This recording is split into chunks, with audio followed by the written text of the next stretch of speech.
spaghettis sablés à la confiture et au chocolat. Cette recette est très simple à réaliser, n'hésitez pas à l'essayer. C'est parti pour la recette. Alors pour cette recette, vous aurez besoin de 125 g de beurre mou. Donc je vous conseille de sortir le beurre à peu près une demi-heure avant de réaliser ces petits gâteaux du réfrigérateur pour qu'ils soient plus faciles à travailler. Donc on aura besoin de 75 g de sucre glace, 65 g de poudre d'amande, un jaune d'œuf, une pincée de sel. Et la farine, on en aura besoin entre 300 et 350 grammes. Donc, je vous dirai à la fin de cette vidéo combien j'ai mis de farine exactement. Donc, nous allons commencer par mélanger le beurre avec le sucre. Comme ceci. Voilà. On le travaille en pommade. Comme cela. D'où l'importance de sortir le beurre du frigo à l'avance, parce qu'avec un beurre plus dur, vous aurez du mal à travailler la pâte. Voilà. Donc, ensuite, nous allons ajouter le jaune d'œuf.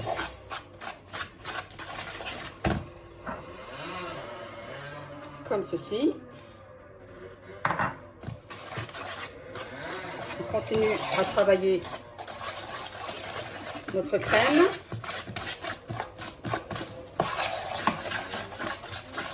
Voilà.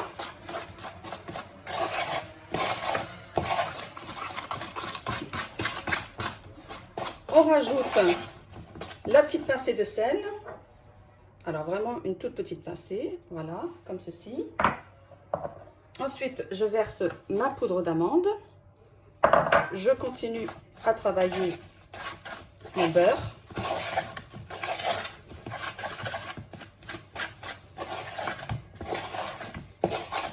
Voilà, comme ça. Et là, je vais ajouter ma farine, petit à petit.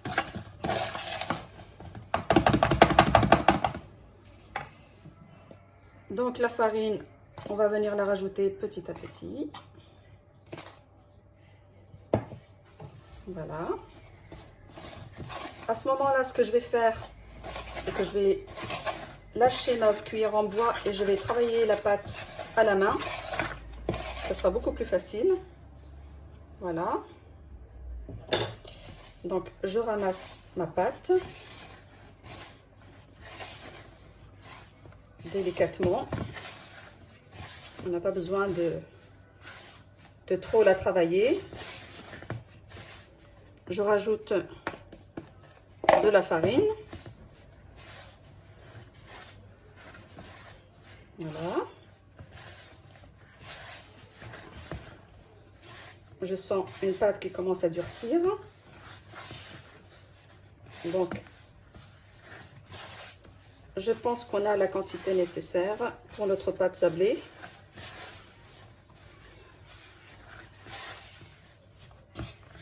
Donc ma pâte est prête.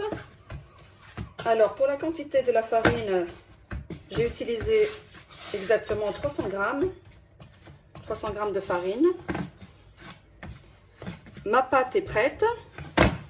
Alors ce qu'on va faire maintenant, c'est qu'on va la laisser reposer une petite demi-heure au réfrigérateur, qu'elle durcisse un petit peu, qu'elle soit plus facile à travailler. Donc je vais la mettre au réfrigérateur et je vous retrouve d'ici une demi-heure. Alors après avoir laissé reposer ma pâte au frigidaire une petite demi-heure, je vais venir la baisser entre deux papiers sulfurisés. Comme ceci. Je viens l'étaler au rouleau, délicatement.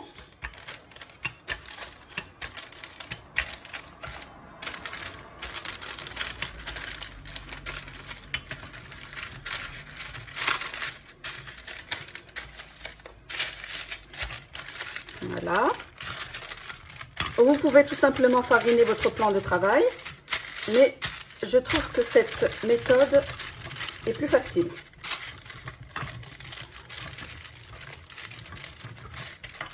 Alors, ma pâte est totalement abaissée.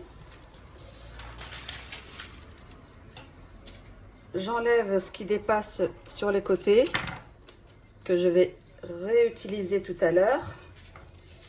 Voilà.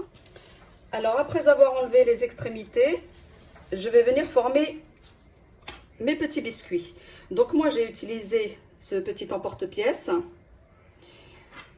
et celui-ci en forme de rectangle. Mais vous pouvez utiliser n'importe quel emporte-pièce que vous avez à la maison. Vous pouvez en prendre tout simplement des ronds comme ça. Donc, je vais commencer par celui-ci. Voilà. Hop. Alors, comme vous le voyez, j'ai changé de forme. Comme ça, j'ai différentes formes.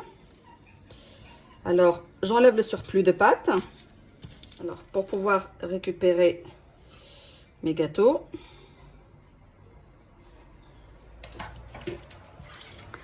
J'ai préparé ici le plat qui va aller au four. Donc, n'oubliez pas de mettre une feuille de papier sulfurisé pour éviter que nos gâteaux ne collent au plat. Ou tout simplement, vous pouvez beurrer le plat. Voilà. Donc, je viens disposer mes gâteaux. Alors, avec ce qui reste de la pâte, je vais le ramasser et je vais l'étaler encore une fois pour refaire d'autres petits gâteaux avec. Donc, ce ne sera pas perdu. Mes gâteaux sont disposés.